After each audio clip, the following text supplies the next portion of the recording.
Bonjour à tous, j'espère que vous allez excellemment bien et aujourd'hui on va parler cyclisme, on va parler Giro. Alors vous vous dites mais pourquoi dimanche on n'a pas eu de débrief pour le Giro? Bien tout simplement parce que j'étais à Manicourt, oui j'ai une vie, à côté des vidéos YouTube. J'étais aux 12 heures de Manicourt, précisément samedi, donc je n'ai pas vu l'étape de samedi et puis dimanche il y avait la Formule 1. Et vous aurez le débrief aujourd'hui ou demain de la Formule 1. Tout dépend comment je vais faire rapidement le montage. Et donc pour moi la priorité c'est la Formule 1. Donc j'ai regardé les deux courses, les deux étapes ce matin. Alors on va faire le débrief plutôt du classement général. On va peu parler des étapes. Samedi on a eu une victoire de Richard Carapaz. Dimanche victoire de Dario Cataldo. Et on va tout de suite passer au Français du jour.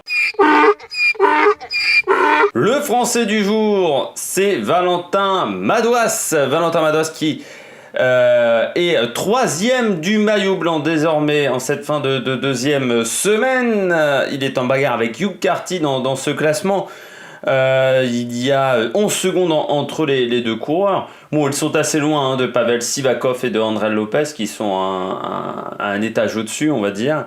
Valentin Madouas il fait plutôt de bonnes étapes, il s'accroche, c'est son premier Giro, c'est pas forcément un pur grimpeur non plus dans l'idée. Valentin Madouas, c'est un coureur qui a fait 9ème de l'Amstel, donc voilà, c'est un coureur qui est plus dans un rôle de puncher. Donc c'est impressionnant ce qu'il arrive à faire en montagne, même si il est toujours à l'arrivée un cran en dessous des ténors, c'est-à-dire qu'il est souvent dans le groupe derrière les leaders. C'était le cas samedi avec la 17e place et puis dimanche avec une 21e place. Donc voilà, une distance à peu près de 45 secondes, 1 minute des groupes, on va dire du peloton, des principaux leaders du peloton où vous pouvez avoir des coureurs comme Yates. Donc voilà, il est toujours un temps en dessous, il se retrouve avec les équipiers des grosses équipes. Donc c'est un bon Giro de Valentin Madouas. Il est 13e au classement à 14 minutes 27 et c'est un classement intéressant, c'est surtout un écart intéressant avec le leader Richard Carapaz. Parce que 14 minutes 27, ça peut lui permettre de remporter une étape en partant dans une échappée. Je pense pour qu'il gagne une étape, Valentin Madouas faudra qu'il prenne une échappée. Et à 14 minutes 27, on vous laisse partir parce que vous n'êtes pas dangereux au général. On peut contrôler l'échappée assez facilement en 14 minutes. Pour prendre 14 minutes, il faut quand même y aller. Donc ça va être intéressant pour Valentin Madouas dans cette dernière semaine, essayer de remporter une étape. Pourquoi pas pour le Français, mais déjà de toute façon, il a fait de bonnes premières semaines. Attaque de Marlou! Les coureurs au top, on commence avec Richard Carapaz. Quelle étape samedi de Richard Carapaz. Il part dans le Colle San Carlo, j'ai marqué ça sur ma petite fiche. Il part de loin en plus dans cette montée de 10 km, il part tôt. Voilà, au bout de 3 km je crois de montée, et puis ensuite il fait une très bonne descente et derrière les leaders se marquent un petit peu entre Nibali et Roglic. Ça se marque et ce qui fait que il arrive à reprendre le maillot à Roglic parce qu'il arrive à lui reprendre 2 minutes. Ce qui semble assez incroyable. Dimanche, il a bien contrôlé l'étape, son équipe a bien contrôlé l'étape, la Movistar. De toute façon, la Movistar est quand même assez costaud, avec des coureurs comme Amador par exemple, qui sont quand même des coureurs d'expérience dans cette équipe, ou Rosé Roras. Donc, il a fait encore une bonne étape, même s'il a eu du mal à suivre Nibali dans le Civiglio, mais on reviendra là-dessus. Ce qui fait que il se retrouve en tête du classement, 2 victoires d'étape, donc son Giro est déjà réussi à Richard Carapaz. Maintenant c'est la question de savoir est-ce qu'il va réussir à tenir, mais là encore du côté de chez Movistar il y a une seconde carte, c'est Mikel Landa qui est 5e à 3 minutes 15, donc c'est la stratégie idéale pour la Movistar. Il y a 2 coureurs qui peuvent remporter la course, soit Carapaz s'il arrive à rester en tête pendant la dernière semaine, soit Landa s'il partait dans un coup et que les coureurs se neutralisaient parce qu'il y aurait Carapaz dans un groupe juste derrière. Donc c'est vraiment la situation idéale pour l'équipe Movistar. Maintenant la réaction c'est de savoir est-ce que Carapaz va tenir dans cette dernière semaine. L'année dernière il avait fini 4e du Giro, donc techniquement il a la capacité de bien finir parce que le Giro l'année dernière avait été assez difficile avec un départ en Israël. La dernière semaine avait été assez complexe. Voir également comment il va réagir par rapport aux conditions météo qui ont été difficiles lors de la première semaine, mais je suis confiant pour Richard Carapaz. Vincenzo Nibali, troisième au général, Vincenzo Nibali. Dommage samedi, Le marquage avec Primoz Roglic, encore une fois, mardi et samedi se sont énormément marqués, les deux coureurs. Par contre, dimanche, ça allait beaucoup mieux.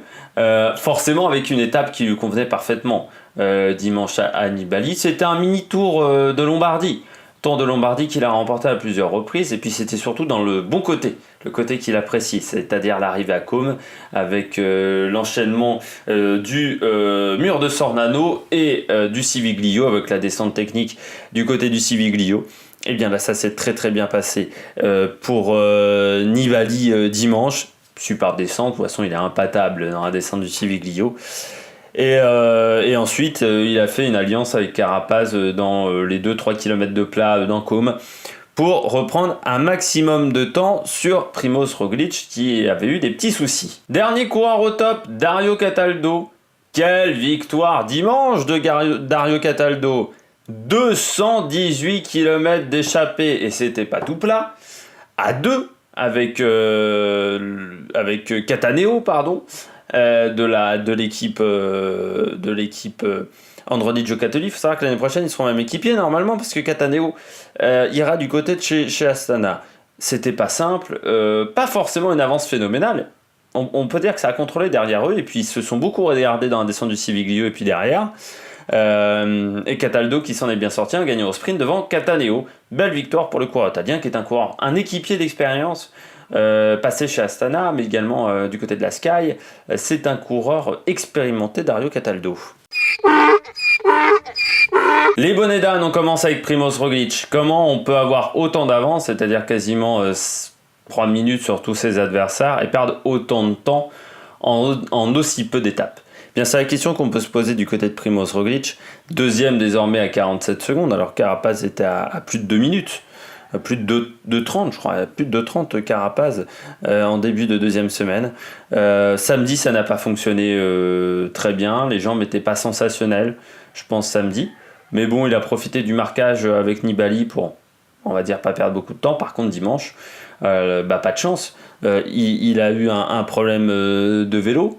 Ça s'est assez mal passé dans son équipe. Il récupère le vélo de Toulouse qui n'est pas forcément à sa taille, même si les deux courants ont que 2 cm d'écart. Il faut savoir qu'un vélo est réglé vraiment à la perfection au niveau de la distance entre la potence et le bec de selle, et l'inclinaison de la selle, par exemple, il y a beaucoup de réglages, donc même si vous faites que 2 cm d'écart, c'est pas l'idéal quand même. Donc il a été lâché dans le Civiglio, et puis dans la descente, il est tombé. Il a fait une très mauvaise descente et donc voilà, il a perdu 40 secondes. On s'aperçoit quand même que son équipe est faible, hein, avec tous ses faits de course, parce que voilà, il ne l'aide pas énormément.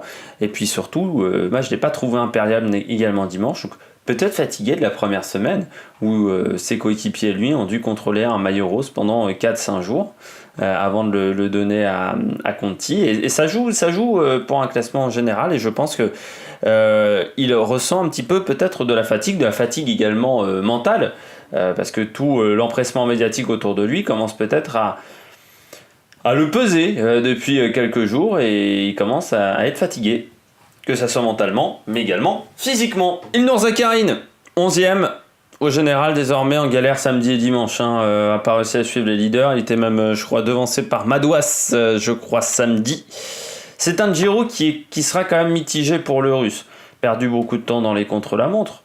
Malgré tout, une victoire d'étape de prestige, mais je pense qu'il s'attendait à mieux. Ilnur Zakarin, il voulait jouer le général, et il faut bien dire qu'au niveau du général, eh bien, pour faire un top 5, c'est mort. Le top 10, c'est jouable encore, il est 11e, et j'ai l'impression qu'en plus, ce top 10 va se jouer au-delà de 10 minutes donc, d'écart avec le vainqueur. Donc, il y a la possibilité pour Zakarin d'être dans le top 10, mais ça sera quand même une déception pour lui au niveau du classement général. Par contre, le fait d'avoir remporté une victoire d'étape, eh bien, elle pourra s'en satisfaire. Dernier coureur en difficulté qui traverse ce Giro comme un fantôme, c'est Bob Jungels.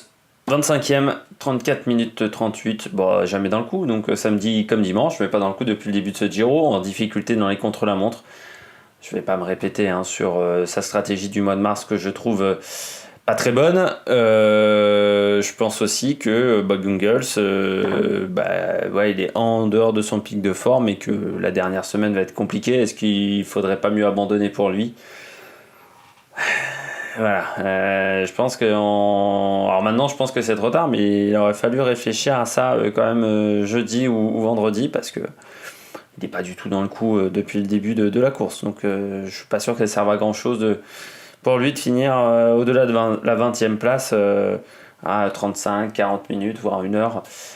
Dimanche prochain. Eh bien, on passe tout de suite à l'étape du jour, l'étape de ce mardi, l'étape qui permet de débuter cette 3e semaine.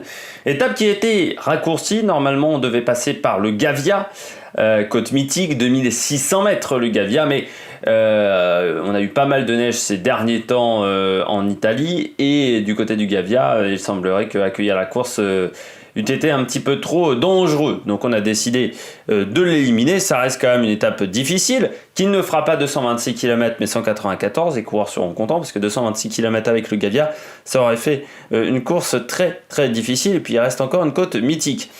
Donc étape de montagne, 3 côtes au programme, le Cevo, Aprica et le Passo del Mortirolo. Je voudrais quand même vous signaler qu'il y a 2 côtes en début de parcours qui ne sont pas indiquées au classement de la montagne. C'est le Passo della Prezzolana et le Croce di Salveri qui sont au kilomètre 28.5 et 45.5, c'est-à-dire dès le matin on va avoir de la côte.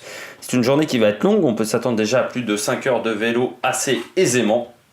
Et donc on va parler de la première côte, le Cevo. On n'a pas pour tout vous expliquer, je n'ai pas le profil de l'Aprica, parce que c'est très très bien fait sur le site de Giro, la Gazzetta dello Sport, organisation magnifique. On a les indications de pourcentage sur les 2 premières côtes, mais qui ne sont pas au classement de la montagne. Par contre, les côtes qui sont au classement des montagnes, on n'a pas les indications en termes de pourcentage, donc c'est assez bien fait. Donc on va revenir sur cette côte du Cevo. 10 km, c'est pas très difficile, 5,9 de moyenne. En fait, c'est pas très difficile parce qu'il y a le sommet, le dernier kilomètre et demi est plat, est beaucoup plus plat. Le début, il y a un passage à 10%, mais c'est pas extrêmement difficile. Puis il y a un replat, et puis derrière on a un passage pendant 3 km à 7,1 de moyenne, donc c'est pas très difficile, ça va permettre de réveiller les muscles après un petit passage de plat. Et puis ensuite, la difficulté la plus difficile de la journée, qui sera donc la dernière, c'est le Mortirolo. Alors il y avait eu comme indication peut-être qu'on ferait 2 fois le Mortirolo, au final ce n'est pas le cas, ça aurait fait un kilométrage assez élevé. Le Mortirolo, toujours très complexe, un passage max à 18%. En plein milieu, mais régulièrement on va passer au-dessus des 12-13%, comme vous pouvez le voir. Le départ est plat, et puis ensuite au bout d'1 kilomètre de montée on passe déjà à 9,7 de moyenne pendant 2 km, et puis ensuite c'est là que ça se complique énormément, vu que pendant 5 km, un peu plus de 5 km même, nous serons à des pourcentages qui dépasseront en moyenne 12,2%, donc c'est costaud, très costaud. Et puis la fin est un peu plus simple, avec une moyenne à 9,2% sur les 3 derniers kilomètres, mais ça reste très compliqué sur cette étape. Et puis l'arrivée, elle, ne sera pas très difficile. C'est un peu comme l'étape du Courmayeur. Voilà, vous voyez, le Mortirolo est un petit peu loin de l'arrivée, donc voilà. Il faudra faire attention, peut-être un groupe peut réussir à s'imposer dans le final. Mes pronostics pour cette étape, je mets Vincenzo Nibali, parce qu'il est en très grande forme et qu'il est très très bien entouré. Simon Yates, parce qu'il s'est refait la cerise après l'étape de samedi qui a été compliquée, et surtout une étape de vendredi qui avait été très difficile. Il est de retour, j'ai l'impression, Simon Yates. Et puis Tony Galopin, alors là il faudrait partir en échappée bien entendu pour Tony, mais on sent qu'il a envie de gagner une étape, et un lendemain de journée de repos, voilà, on peut se dire que les leaders vont peut-être pas la faire à fond cette étape, donc pourquoi pas Tony Galopin. J'espère que vous avez aimé cette vidéo, n'hésitez pas à vous abonner à la chaîne, n'hésitez pas à réagir dans les commentaires, n'hésitez pas non plus à mettre un pouce bleu, ça fait toujours plaisir. Et nous, on se retrouve pour de nouvelles aventures sur l'Amérique Production. Ciao ciao!